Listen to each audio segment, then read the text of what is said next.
azyanun alal mu'mini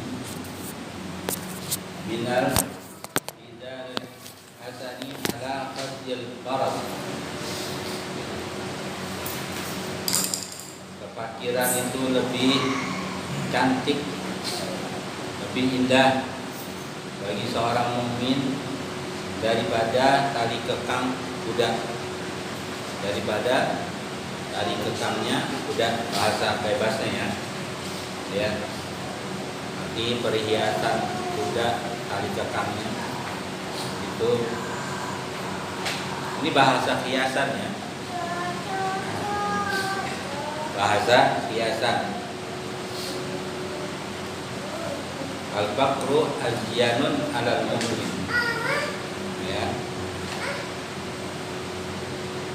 Kefakiran itu lebih indah, lebih cantik, lebih bagus, lebih baik bagi orang mukmin daripada ya tali kekang yang ada menempel pada pipi kuda.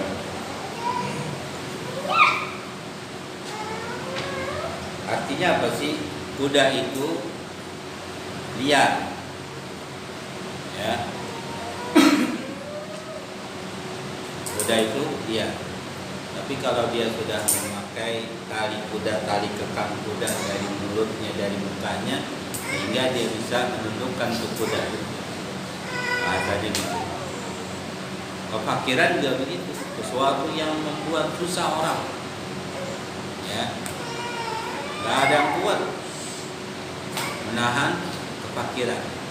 Seperti kita nemuin kuda yang liar, susah untuk menaklukkan itu kuda. Sebelum dia dapetin, kalau udah dapet tali kekangnya ya, tali buat kuda, baru dia bisa nurut. Tapi sebelumnya kan susah untuk menundukkannya.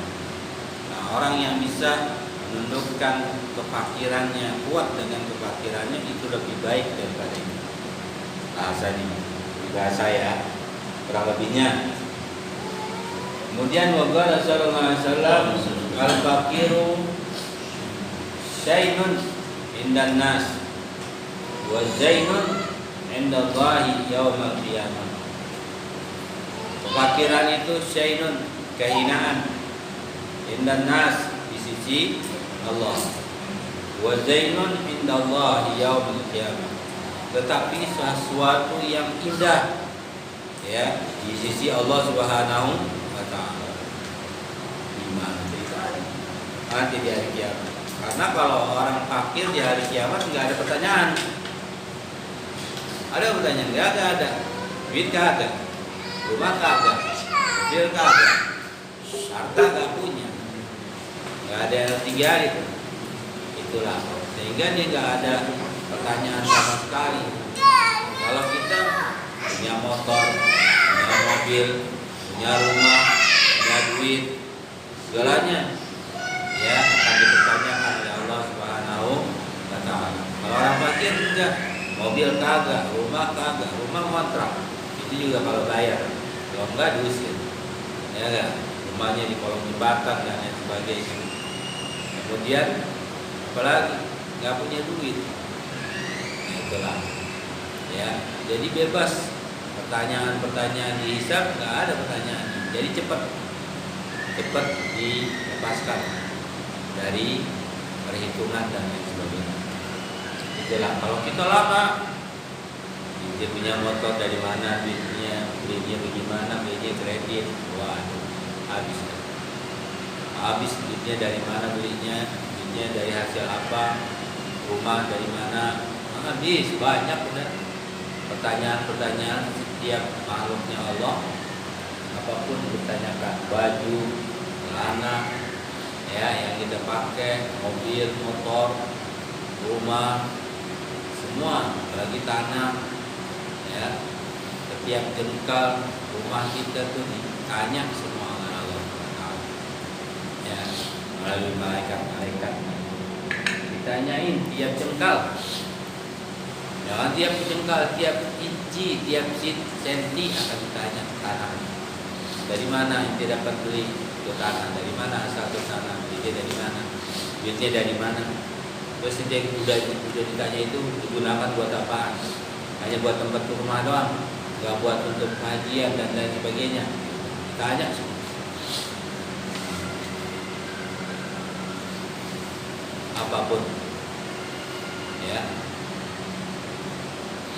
Hingga ada satu cerita yang mungkin antum pernah dengar. Ada seorang kaya yang punya duit banyak, harta banyak. Kemudian sebelum meninggal, dia ngomong sama anak-anaknya, istri-istrinya, saudara-saudaranya, keluarganya. Dia ngomong gini, nanti kalau saya mati, siapa yang mau dapat separuh harta saya, dia harus ikut sama saya ke dalam kuburan. Nah itulah, ya, dia biar tahu. Ya, itu ceritanya benar. Ya, akhirnya nggak ada mau kecuali tulang tukang gali, tukang potong pohon, kayu, ya, tukang kayu. Dia mau karena dia miskin, nggak punya apa-apa, hartanya cuma satu, apa namanya, ampak doang. Nah, dia mau masuk ke dalam, baru masuk, kirain dia mikir jauh. Ya, kirain yang ditanya orang kaya, kalau tahu yang ditanya dia. Tanya segala macam, ditanya kampak itu buat apa, dari mana, segala macam. Ceritain kampak buat ini, buat itu, dari mana belinya, dikasih tahu. Besok datang lagi, tanya lagi kampak. Sampai 39 hari itu orang nggak kuat keluar dari kuburan. Ngomong sama keluarganya, gimana nggak kuat? Kenapa mah? Udah nggak kuat. Nitik kasih aja yang orang lain tuh kakak. Kenapa lakak? Kenapa mah? Iya, selama 39 hari anak ditanyain kampak anak, harta anak satu-satunya. Di dalam kubur ditanyain selama 39 hari. Gimana anak punya rumah, gimana punya anak tanah luas, punya mobil, punya segala-galanya. Puluhan tahun kita akan ditanyain. Karena kadang ada cerita, ada satu keterangan bahwa kita di padang mahsyar itu nungguin ngantri itu 500.000 tahun. Nggak kebayang 500.000 tahun ngantri. Gimana cerita? Semua ditanya, dia punya mobil, dia punya apa, punya motor, punya rumah, setiap dengkal bakal ditanyain. Manfaat gak buat agama dan lain sebagainya. Hanya buat diri sendiri, waduh habis. Selesai. Ya, hati-hati punya harta. Jadi harta itu ada artinya. Jadi kita mestinya punya harta itu harus balance. Sebagian kita pakai, sebagian kita keluarkan. Buat apa? Buat kepentingan agama. Ya, kalau dia mau di padang mahsyar nggak terlalu bertele-tele akan dijawab semuanya. Jadi balance. Ya, kalau nggak balance antara harta yang dipakai dengan harta yang digunakan buat agama, timpang. Ya udah. Pertanyaannya kebanyakan. Kurang lebih begitu ya. Kemudian makanya kalau orang fakir udah enak, cuman gimana nanti anak kasih tahu ya, fakir itu ada dua. Waqala sallallahu alaihi wasallam hubbul fuqara'i min ahlakil anbiya. Cinta kepada orang fakir itu termasuk akhlaknya para nabi. Wa bughdul fuqara'i min ahlakil qura inatun mura'inah. Ya. Dan benci kepada orang-orang fakir termasuk akhlak Fir'aun. Fir'aun itu kan di sini fara'ina. Kenapa fara'ina? Jamak dari Fir'aun. Jadi Fir'aun bukan satu, banyak. Ramses 1, Ramses 2, Ramses 3, Ramses 4, Ramses 5 itu Fir'aun. Namanya Ramses itu Fir'aun. Ya. Dan beda-beda zamannya. Ya, beda-beda zamannya. Zaman Nabi Musa beda. Nah, zamannya Nabi Yusuf, ada Yusuf. Nabi Yusuf beda. Itu semuanya Ramses. Ya, gimana? Dah. Wa qala sallallahu alaihi wasallam li kulli syai'in miftahun. Tiap sesuatu ada pintunya, pancinya. Wa miftahul jannah hubbul masakin. Dan kuncinya surga adalah cinta kepada orang-orang miskin. Ya. Terutama orang-orang miskin, saudara kita. Ya, saudara kita dulu, anak-anak apa namanya? Saudara kita, ya, adik kita, kakak kita, keluarga kita, ibu kita terutama ibu ente, jangan jadikan ente ibu ente miskin. Kalau ente jadikan ibu ente miskin, berarti haram semua. Oh haram, iya, karena harta ente dan diri ente milik siapa? Orang tua ente.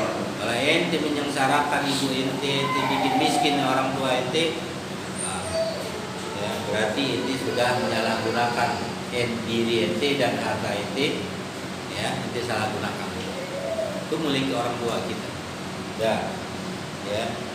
Jadi lebih utama kita harus kayak anak kemarin anak bilang, kalau ente punya duit nih, dapat gajian, separuh buat orang tua, separuh buat diri ente.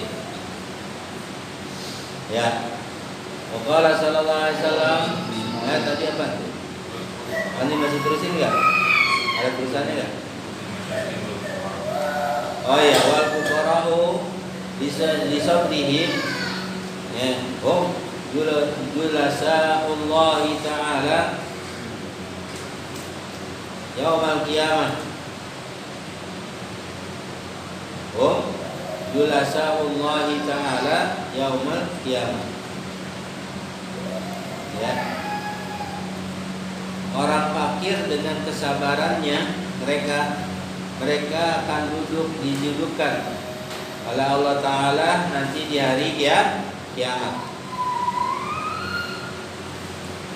Julasa'ullahi ta'ala, mereka akan didudukkan oleh Allah Subhanahu wa Ta'ala, ya. Allah yang dudukkan di hari kiamat, ya, Ta'ala yaumul qiyamah. Yang dudukin adalah Allah Subhanahu wa Ta'ala. Di mana julasa dan rasa. Jadi yang dudukin Allah, yang dudukkan orang fakir itu adalah Allah Subhanahu wa Ta'ala, ditempatkan oleh Allah di tempat yang baik. Ya. Allah yang menempatkan. Ya. Wa qala sallallahu alaihi wasallam, Allah Ta'ala ibu abdul mu'min, abdul mu'min, al-faqiru al-muta'abbibu abal iyali. Sesungguhnya Allah Ta'ala Subhanallah Ta'ala mencintai hambanya yang mukmin, yang fakir. Al-muta'abbib, mana al-muta'abbib?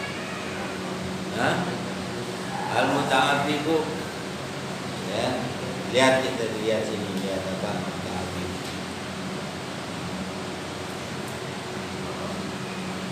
Mana yang muta'abbib itu?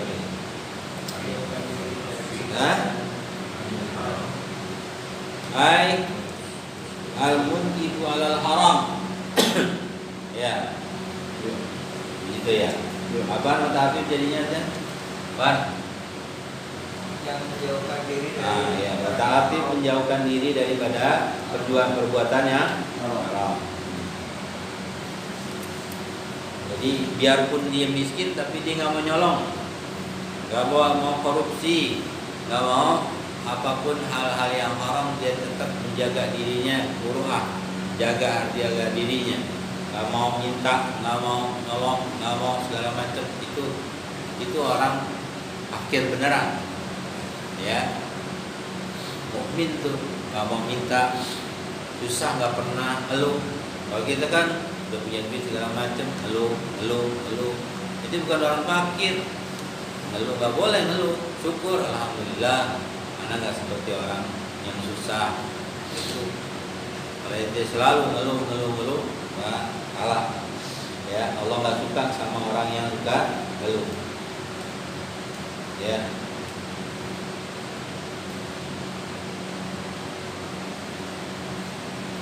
Inna Allah Ta'ala yuhibbu abdahul mu'minul faqirul muta'abbib. Sesungguhnya Allah Ta'ala Subhanahu wa Ta'ala mencintai mencintai hambanya yang mukmin yang fakir dan menjaga dirinya dari segala yang haram. Abal iyali, keluarganya, terhadap keluarganya. Artinya dia nggak mau ya memberikan sesuatu apapun kepada keluarganya, ya sesuatu yang haram buat dirinya dan keluarga, dan juga artinya dia menafkahkan anak dirinya bukan dengan cara garap-garap haram. Apa nabalia ini? Keluarga. Iya, kalau keluarga yang nggak mau memberikan kepada keluarganya segala yang haram, untuk yang haram. Kalau kita kan enggak, apaan aja hantam promo, haram teh, halal teh, ya kan? Hantam promo. Ya kita udah tahu nih duit udah haram, orang bismalik, ya kan?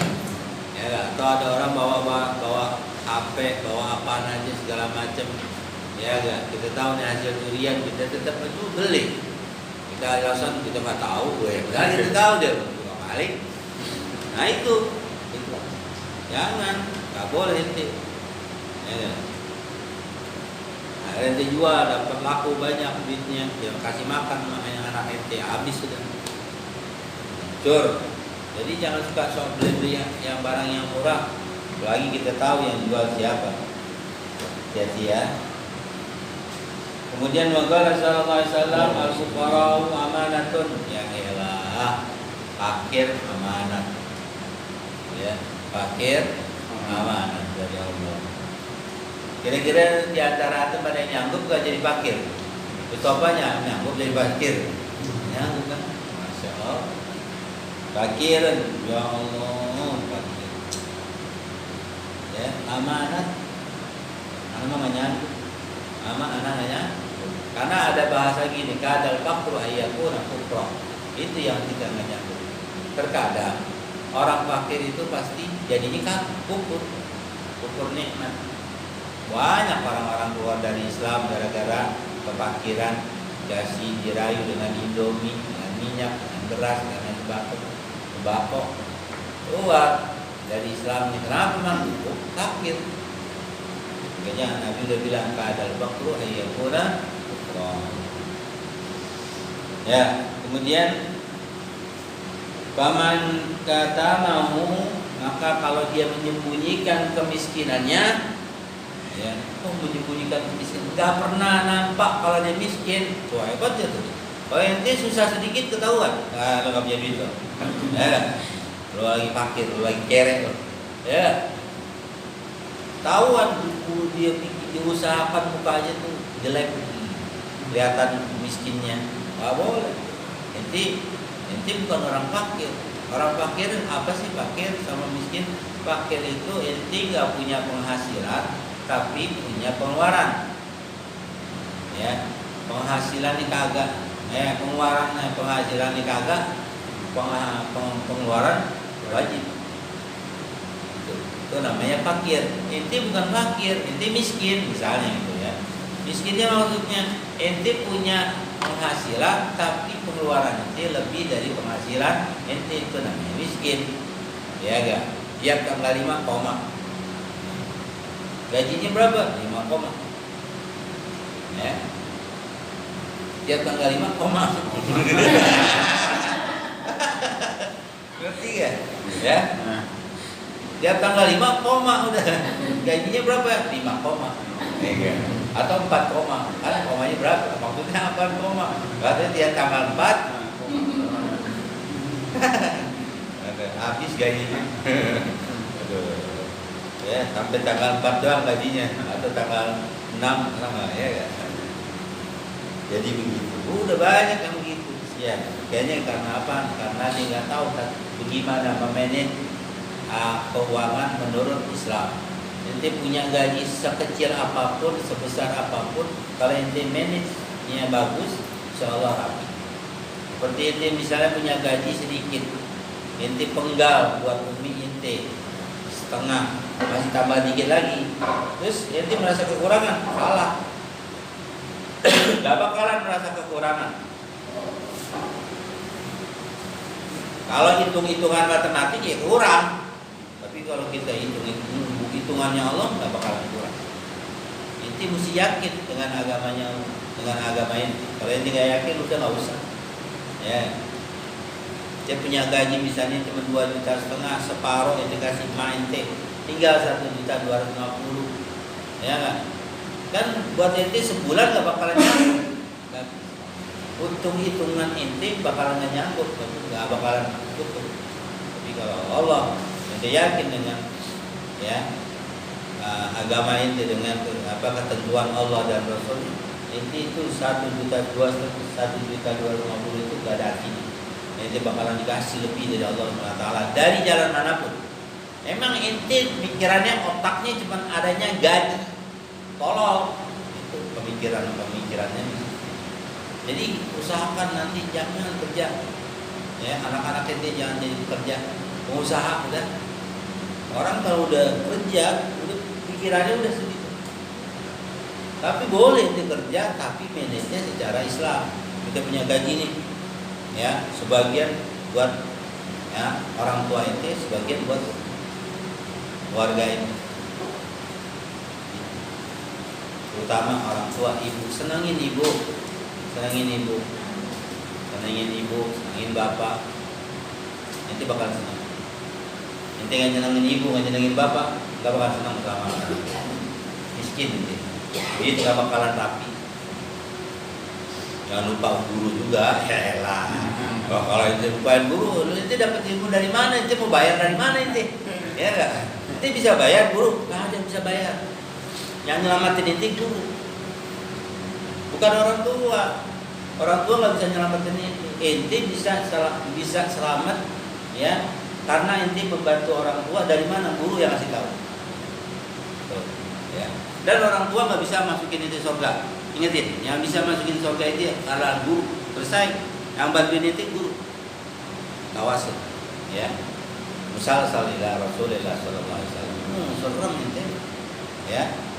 Ya, kita cerita dulu ini masalah orang tua aja dulu, ntar guru belakangan. Tapi jangan lupa ente. Oh, ente cuma dapat ilmu terus ente gak balas. Ente gak bakal punya duit sepenuh langit dan bumi buat ngasih guru, gak ada artinya. Ya. Terus, tapi jangan lupa guru juga punya hati. Ya, salah. Maksudnya gimana? Kalau dia dulunya di dunia nggak perhatian sama guru, guru juga nanti di akhirat lu perhatian sama gua kagak lo, ngaku-ngaku murid kagak ada. Biar tuh tahu tuh, hati-hati itu. Manusia lo. Ente sekarang guru, terus ada murid ente nggak perhatian ente, nanti di padang mahsyar ente gimana? Cuekin, gua nggak kenal sama lo. Ya gak? Hati itu, bener gak? Itu bener. Ya, makanya Ustadz Bakar marah banget sama murid. Gitu. Apaan tuh nyusahin gue di rumah, di dunia, di akhirat kamu nyusahin gue? Gak ada. Nah, begitu. Gak pernah perhatian, gak pernah ini, gak kasih ini, gak. Serem banget waktu itu di sini di tempat Ustadz Fahmi ada seorang Ustadz. Dia Ustadz, ya habis gimana? Ketemu minta berkah doang, yuk berkah, makan berkah. Gak ada. Nyusahin, gak ada, gue gak kenal lo nanti di akhirat katanya. Itu bener ada namanya. Hati-hati, yang ngapa jadi kita guru. Kalau yang tinggal pernah berbuat, gak pernah perhatian sama guru, ya udah, guru juga gak perhatian. Meskipun gak akan-akan nih, banyak nih, ya karena biasa-biasa aja. Kalau di hati beda. Ya gak Mi? Coba Umi ada murid yang perhatian sama Umi, kira-kira Umi doain gak? Mi? Hah? Pasti didoain gak? Mesti semuanya pasti didoain, tapi pasti ada yang lebih kan? Nah, ada. Manusiawi kan Mi? Manusia. Tuh, anak mesti tahu. Ya. Dah ya. Dapat ilmu pahala banyak, tapi gak ada balasan. Biasa. Ya gak? Gak ada take and give-nya. Ya gak? Take and give. Ya gak? Gak ada, gak bisa. Ente nikah pakai mahar gak? Pakai. Kalau nggak pakai mahar bisa gak? Zina ente. Ya. Dah. Jadi masalah orang tua tolong ya, fakiran. Jadi ente biarpun gaji itu sedikit, jangan lupa sama orang tua. udah rapi dah semuanya, dirapiin sama Allah, biarpun sedikit pasti dirapiin. Al-faqru amanatun, udah ya. Mana lagi tuh? Paman kata mau karena ibadatun. Ya, orang fakir itu, kefakiran itu adalah amanat dari Allah Subhanahu wa taala. Tak kuat kita. Maka siapa orang yang menyembunyikan kemiskinannya, maka dia adalah ibadah. Maka itu adalah satu ibadah. Wa man baha bihi faqad qalada ikhwanahul muslimin. Ya, wa man baha, mana bahaya? Melahirkan, menzahirkan. Ya, mumpung ada mantu, ya kan? Ya, kita nanya aja sama dia. Wa man baha ay adharahu, siapa orang yang menampakkan dirinya kepada akan kemiskinannya, baha bihi faqad qallada ikhwanahu muslimin. Waqad qallada ikhwanahu al-muslimin. Maka itu adalah qallada bima'na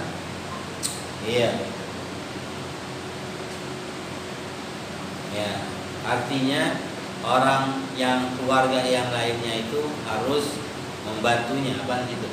Qallada mengikat beban. Sebagai beban saudaranya. Artinya itu orang saudaranya harus bantu kepada keluarganya.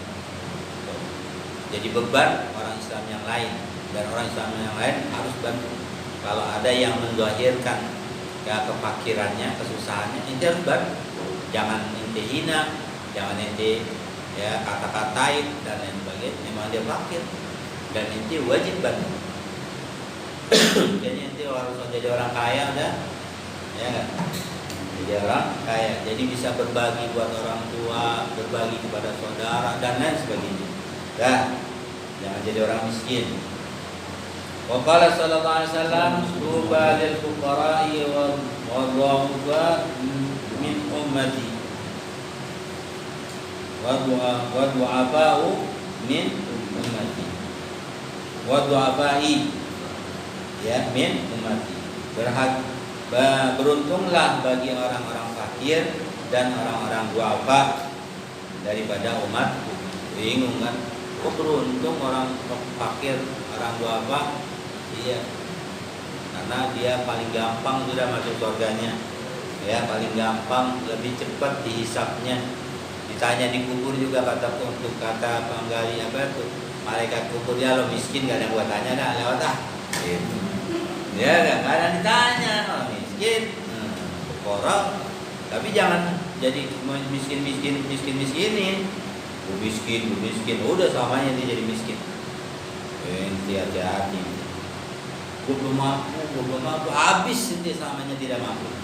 Ya kan? Kenapa? Itu orang ngomong gue belum mampu, itu doa. Akhirnya samanya tidak mampu. Dah ya. Kemudian Qala sallallahu alaihi wasallam al-faqru karamatun. Wa ya Allah. Kefakiran itu adalah karamah. Min karamatillah, kemuliaan daripada kemuliaannya Allah Subhanahu wa taala. Banyak di zaman Rasulullah tuh di samping-samping masjid itu banyak orang-orang fakir. Ya. Dia tidur di samping-samping masjid, nggak ada yang di dalam, di luar. Itu orang-orang miskin. Ya, dari berbagai daerah, ya, datang ke situ. Ya. Buat apaan mereka datang ke situ? Pertama mau belajar tentang Islam, tapi dia nggak punya biaya. Akhirnya tetap mereka datang, nggak mau dia tinggal di samping masjid. Nah, banyak orang-orang kaya memberikan makanan kepada orang-orang yang fisabilillah tadi tuh. Dia datang ke Madinah pertama karena diusir, yang kedua karena dia memang ingin mengikuti Rasulullah tapi nggak punya keuangan, akhirnya mereka disebut fuqara itu. Belum nggak punya kegiatan, nggak punya. Kalaupun dia punya harta di negaranya, di negerinya udah dirampok-rampokin. Kan banyak sih. Artinya orang-orang Mekah yang ikut Nabi ke hijrah ke Madinah, semua hartanya diambil sama orang Mekah. Miskin gak dia? Miskin. Habis fuqara nggak punya apa-apa. Akhirnya tinggal di masjid. Ya. Udah, nah itu dibantu orang-orang yang bisa bilillah. Maka dia disebut karamatun min karamatil ibadah. Ya, buat fakir itu adalah keramat, ya, kemuliaan daripada kemuliaannya Allah. Wa qala sallallahu alaihi wasallam fadlul faqiri 'alal ghani. Nah, keutamaan orang fakir dengan orang kaya. Gimana keutamaan, kelebihannya? Kelebihan orang fakir dengan orang kaya. Tafadli alayya. Oh, tafadli seperti keutamaanku. Nabi yang ngomong nih. Seperti keutamaanku ala jami' khalqillah ta'ala, atas seluruh makhluknya Allah Subhanahu wa taala. Masya Allah. Orang fakir sama orang kaya, muliaan mana? Muliaan orang fakir daripada orang kaya. Seperti apa kemuliaannya? Itu aja diutamakan. Seperti kemuliaan aku dengan seluruh makhluk yang Allah ciptakan. Gitu. Ya. Ya, beruntunglah orang fakir. Yang benar tapinya, fakir yang benar. Ya kan? Kemudian ya ingetin tuh ya. Jangan takut kalau, tapi jangan sampai fakir nggak bakalan kuat. Nanti ada fakir yang beda, anak kasih tahu. Wa qala sallallahu alaihi wasallam la syai'un yu'tihi Allah ta'ala yu'tihi Allah mislal fuqara. Tidak ada sesuatu yang diberikan oleh Allah kepadanya mislal fakri. Seperti kefakiran. Gak ada pemberian yang lebih hebat, lebih cakep, lebih segala-galanya kecuali kefakiran. Hebat tuh. Cuman kita nggak bisa jadi fakir. Gimana? Nah, ente bisa jadi fakir tapi kaya. Gimana maksudnya fakir tapi kaya? Ini anak kasih tahu. Jadi ente kalau baca gini jangan terus wah gue jadi fakir, goblok itu. Jadi mesti tahu dulu, ada orang kaya tapi fakir. Maksudnya apa? Dia bergelimangan harta, tapi hartanya bukan buat dia, buat orang. Semuanya, hatta dia mau makan aja susah. Ini mau beli apa-apa nggak mau. Kalau buat orang lain makan sebanyak-banyaknya dibeliin, tapi buat dirinya nggak mau. Yang ada ala kadarnya, ada tempe, ada tahu.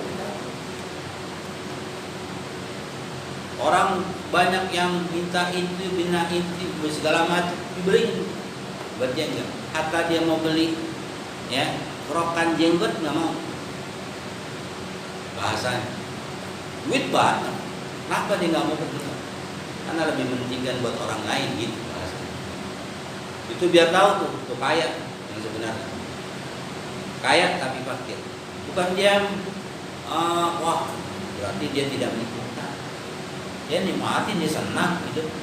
Dengan berbagi itu dia satu kebahagiaan dia. Itulah kebahagiaan dia, berbagi. Kalau sehari nggak berbagi dia pusing. Miskinan buat dia. Tiap hari adanya kerjaan bagi-bagiin orang. Tapi buat dia nggak mau. Orang-orang pada sakit, laporan sakit segala macam. Wah, masuk rumah sakit, masuk dokter segala macam, biayanya ditanggung sama dia semuanya. Giliran dia sakit, semua pada minta masuk rumah sakit. Ini ya, diminum obat, segala macam. Tidur istirahat, besok baik. Gak mau rumah sakit, hatta penyakitnya penderitanya banyak yang mau. Takut, ya, keluarin biaya buat dirinya nggak mau, mendingan misalnya punya duit nih kian buat ke rumah sakit, enggak, dengan kasih sedekah kepada orang lain. Baik dia. Sedekah kepada orang lain, baik. Jadi kalau gampang banget orang sakit itu, ya kan? Obat sedekah. Ya. Itu namanya orang miskin, fuqara, tapi kaya. Yang Anda pernah cerita gak? Ada dua orang sufi, yang satu tukang mancing, yang satu orang kaya raya, pedagang. Belum? Belum? Ibu, udah kan ya? Yang satu kerjanya mancing, si sufi. Yang satu kakaknya orang pedagang, kaya raya. Ya, pernah dengar?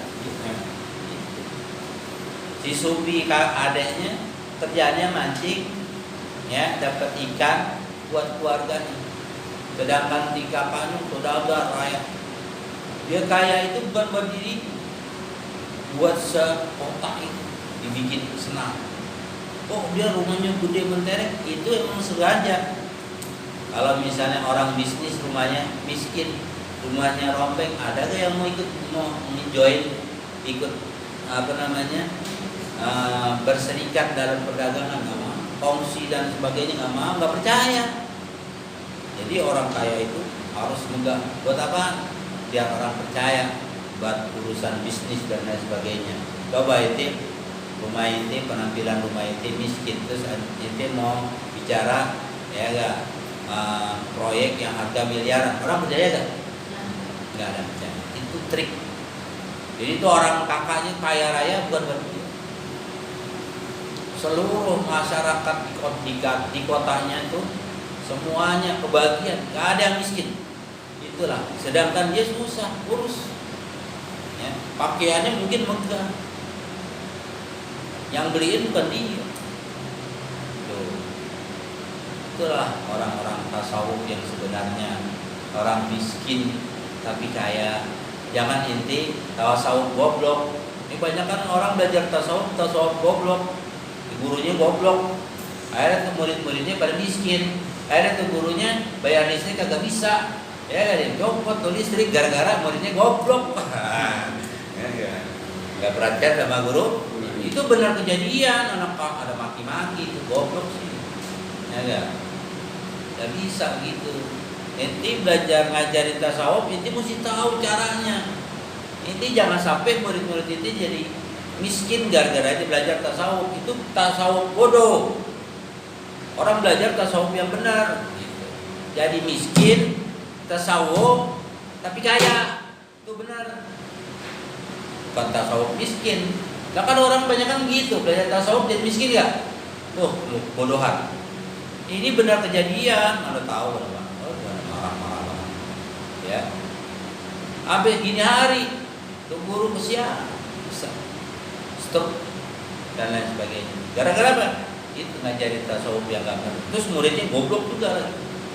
Ya. Oh. Ya hati-hati. Jadi hati-hati di belajar tasawuf. Itu masuk waktu koron bahasa orang-orang tasawuf.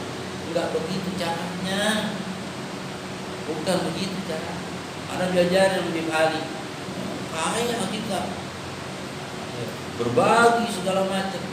Miskin buat diri kita, susah. Ustaz Alwi, ya, begitu banyak duitnya miliaran, tanah gitu, makan aja susah, nggak mau dengan duit. Ditelepon, beliin dong nasi padang, kan udah satu hari belum makan, tuh. Begitu caranya, ini nggak mau pegang duit begitu, buat bagi beli ini. Kalau ente kan buat garas sendiri, ya enggak? Orang tua tidak pernah diingat, buat garas sendiri. Orang tua, kenapa nih? Bahasa garas. Nah, anak kan udah lama jadi bahasanya begini, biar paham, garas sendiri.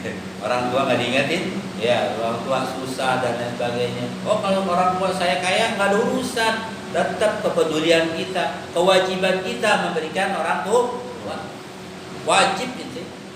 Lebih wajib mana ente memberikan kepada orang tua sama keluarga ente, anak bini ente? Orang tua. Karena harta ente dan diri ente milik orang tua. Ente punya duit nih, duluin mana? Mak dulu. Terus bini nanti Tuhan kasih. Dari mana aja? Itu kalau mau semua, kalau istri mau tahu. Nanti istri, ya misalnya, nanti istri ente itu bakalan senang. Kenapa bang? Nanti anaknya akan memuliakan maknya daripada istrinya lagi. Tuh begitu. Tapi kalau ente memuliakan bini ente, habis ente nanti selamanya. Terus istri ente nggak ngingetin buat orang tua, habis nanti. Anak ente nggak bakalan perhatian sama ente. Itu aja. Nah, anak kasih tahu. Bego ente. Terutama orang laki ya, terutama anak laki. Dan ibu-ibu istri juga harus jangan menghalangi ya suaminya memberikan hadiah atau kewajiban sebagai anak ya kepada ibunya, karena harta dan diri kita milik orang tua, bukan milik bini, paham ya. Nanti bini itu bakalan girang nanti setelah tua, baru anak-anak itu bakti sama bini itu, baru tuh bibi ini berasa, oh ini berkat orang bapak ente dulu bakti sama emak, akhirnya anak-anak ente, anak-anakku semua bakti sama aku. Oh, kalau nggak begitu ente bakalan ditinggalin sama anak-anak, ente durhaka sama anak-anak ente. Nah, maksud emak istri ente, kalau misalnya istri ente ngalang-ngalangin ente berbakti sama orang tua, ya. Orang bini ente nggak ngasih, ente ngumpet-ngumpet kasih. Oh ketahuan masa bodoh, lo mau terima mau enggak terserah. Anak kewajiban anak sebagai laki sampai mati bakti sama orang tua. Harta dan diri anak adalah milik orang tua anak. Oh kamu punya istri anak, itu ada kewajiban tetap ada. Tapi porsi yang pertama adalah buat orang tua. Oh gimana yang udah meninggal? Ente keluarin tetap. Ya ente niatin sedekah, hadiah dan sebagainya buat orang tua ente.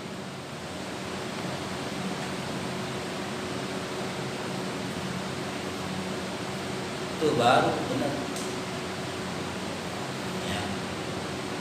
Apalagi ya ada yang kan kita nggak tahu orang tua kita dulu sholatnya benar apa enggak,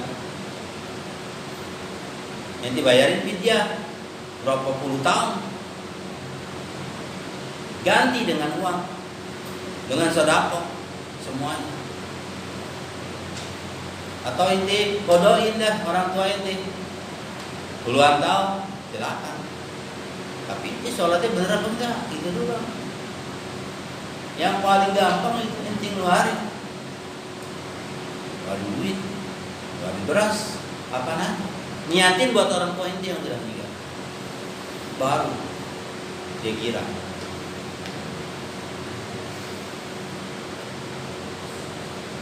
Ya. Ya Allah ya Allah. Ya. Jadi ente mesti tahu caranya fakir itu seperti apa. Itu fakir yang benar. Jangan dengerin sama orang-orang yang masih pengajaran tasawuf akhirnya miskin. Nggak benar. Ya nggak bisa belain gurunya, nggak bisa belain agamanya. Bagaimana dia bisa belain agamanya orang dia miskin? Ya bu, Emi ya bu jadi nggak kalau pasar. Ya Mi ya sama. Umi kan artinya ibu juga ya. Mau apa? Oh lain ya. Nadanya beda. Ya Mi ya. Kalau kita lagi kalau begini nggak konsen, yang ngomong bukan anak udah. Ya. Artinya kalau anak udah begini bukan anak yang ngomong. Ya. Anak nggak pernah pengen begini ngomong. Udah. Ya intinya kalau kita miskin, ente mau bantu apa sama agama ente, orang tua ente, guru ente, sampai tuh guru nggak bisa bayar listrik gara-gara murid digoblok, malah maki-maki tuh murid-muridnya. Tolong. Dan sampai sekarang, kenapa? Karena gurunya nggak mikir, nggak tahu kata caranya gimana menjadikan orang tua anak muridnya jadi tasawuf, ya anak muridnya orang dunia segala macam ilmu tentang kefakiran, akhirnya jadi fakir. Wah, nggak nggak ada manfaatnya sama sekali buat agama. Kan buat agama, buat dirinya aja susah, apalagi buat orang tuanya kagak, itulah kebodohan. Makanya belajar ngaji yang benar, ya. Nanti banyak ditipu, guru-guru, ustaz-ustaz, kiai-kiai, habib-habib, banyak tukang tipu. Oh bisa itu, banyak. Nih, anak kasih tahu nih, ya tanda. Inti kan nggak tahu kalau ustaz itu tukang tipu apa enggak ada yang tahu. Yang tahu ustaz, nggak ada yang tahu habib itu tukang tipu kecuali habib yang mengerti. Ya la ya'rifu wali ila wali, la ya'rifu sarik ila sarik. Nggak ada yang tahu maling kecuali maling, nggak tahu yang wali kecuali wali. Inti nggak bisa ngomong ini wali. Apa lo? Emang lo wali? Iya ente. Ya. Gitu. Nah, anak kasih tahu ciri-ciri tukang tipu. Ya, ustaz, ya, kiai, guru, terus sama habib. Kalau dia suka cerita tentang kalau dia sering ngimpi kepada Nabi Muhammad SAW, kecuali guru-guru besar, kayak Habib Umar bin Hafid, terus lettingannya udah lettingan di atas semua tuh. Kalau dia nih, dan juga jarang mereka cerita tentang Sayyidil Walid ketemu Rasulullah, ketemu Syekh Abdul Qadir Jilani, ketemu Habib Abdullah bin Abdul Haddad, ketemu semua aulia-aulia, nggak pernah dia ngomong, nggak pernah cerita ketika dia lagi ngajar. Ketahuannya setelah meninggal. Sayyidil Walid punya catatan, tanggal sekian hari ini jam sekian ketemu Rasulullah SAW. Jam sekian tanggal sekian malam ini ketemu Syekh Abdul Qadir Jailani. Itu ketahuannya setelah meninggal. Nggak pernah dia ngomong karena dia nggak mau jual nama Nabi Muhammad SAW. Dan banyak kan kiai-kiai suka ngomong, wah semalam saya ngimpi Rasulullah tiap hari ngomong, wah itu iklan, tipu. Ya, itu ciri-cirinya tuh, tukang tipu, ya kan? Ya, cerita kalau dia sering ketemu Syekh Abdul Qadir Jailani, ketemu ke Nabi, ketemu Arab. Jangan percaya sama orang yang ngomong gitu, siapapun dia. Kalau memang benar-benar dia orang wali, ya nggak bakalan diceritain, karena ketemu Nabi itu adalah rahasia dari Allah Subhanahu wa Ta'ala. Rahasia, kalau ente bocorin berarti ente khianat, bukan? Rahasia itu. Anak Habib Ali ngomong gitu. Kalau ada orang cerita ketemu Nabi Muhammad, hati-hati itu. Ya, itu rahasia dari Allah. Itu dikasih kenikmatan dari Allah. Jangan cerita, buat telan sendiri. Itu rahasia buat ente. Ente bocorin, ente ngomong, gua kemarin gua ketemu Nabi Muhammad, gua ketemu di bohong. Ya. Khianat kepada Allah Subhanahu wa Ta'ala, dikasih rahasia. Bohong itu semua. Dusta. Kalau Habib Usman ngomongnya dusta. Jangan percaya. Dibuat apa? Dibuat iklan. Biar orang tertarik, biar orang hebat. Wah, merasa diri suci yang selalu ditemuin Nabi. Wah, hati-hati.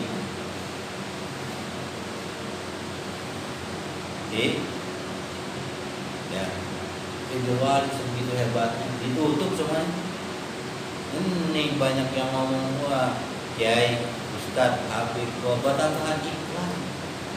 Ya, promo, ya, biar dianggap dirinya hebat, suci. Wah, orang jadi banyak datang ke dia. Tipu.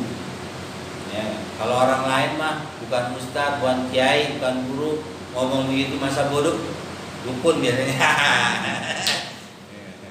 Apa yang atau orang-orang spiritual yang ngomong begini begitu tuh urusan dia dah. Jadi kalau udah urusan agama berarti dia udah menjual agama dengan harga yang sedikit, nilai yang sedikit. Kalau sudah agama, guru yang ngomong, ustaz yang ngomong, kiai yang ngomong, habib yang ngajar, udah. Ya, dia udah menjual agama dengan harga yang sedikit. Insyaallah sebentar. Ya. Jadi biar paham, yang namanya fakir itu enggak selamanya fakir. Fakir yang kaya bisa, fakir yang kaya itu ada kasih tahu. Dia kaya tapi bukan buat dirinya.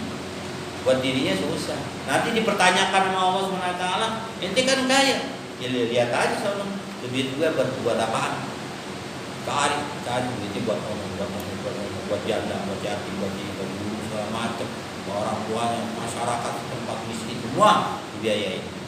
Terus ente tuh baru namanya orang berkorban.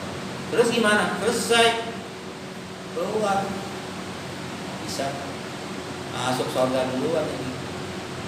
Ente miskin punya ini tanya lama.